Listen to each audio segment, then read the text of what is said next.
Salut à tous! Personnellement, après chaque fin de cours, j'aime bien faire des petits quiz pour vérifier que j'ai tout bien compris. Donc, on va faire un petit quiz assez court sur la DMLA ici, dégénérescence maculaire liée à l'âge. Et vous pourrez retrouver le cours concernant la DMLA sur ma chaîne.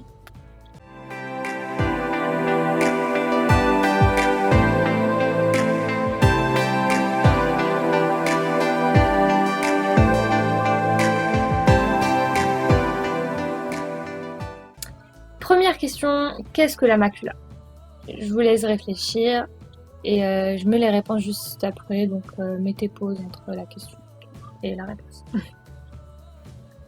C'est cette région centrale de la rétine et niveau fonctionnel, elle est responsable de la vision centrale et nette et en couleur.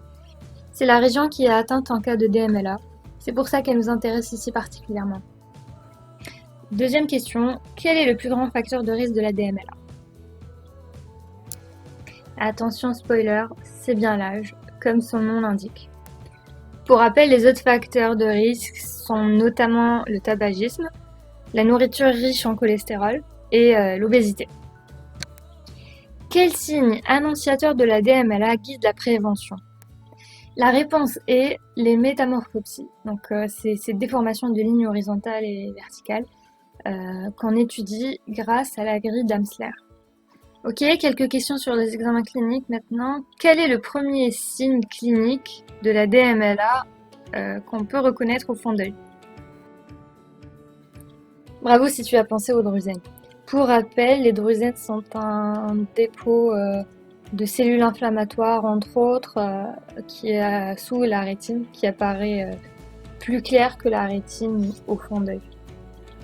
Et ils peuvent apparaître à tous les stades, au stade de maculopathie ou de dégénérescence avancée, atrophique ou exsudative. Ensuite, quel est l'effet causé par l'apparition de ces drusènes? Comme je viens de le dire, les drusènes sont un dépôt de matériel entre autres inflammatoire. Donc cet effet inflammatoire va sous-tendre la création de néovaisseaux et d'atrophie. Alors, un peu plus pratique, à quoi correspond cette image?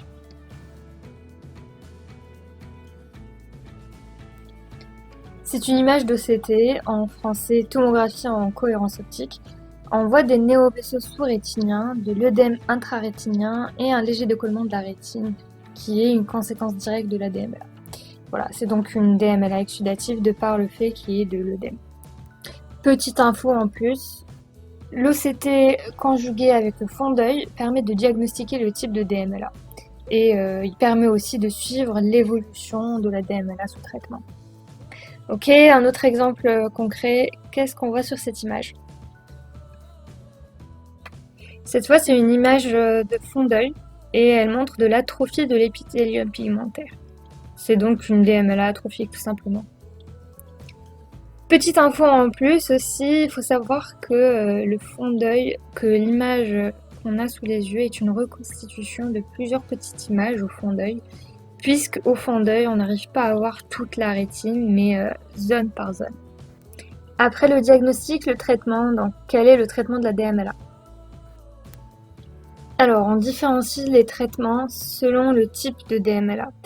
La DMLA atrophique, pour commencer, n'a pas encore de traitement actuellement, malheureusement, si ce n'est d'essayer de retarder son apparition au stade de drusène, c'est-à-dire au moment où on dépiste des métamorphopsies, par exemple sur une grille d'Amsler, et ce par l'administration de vitamine E, vitamine C, de l'UTI.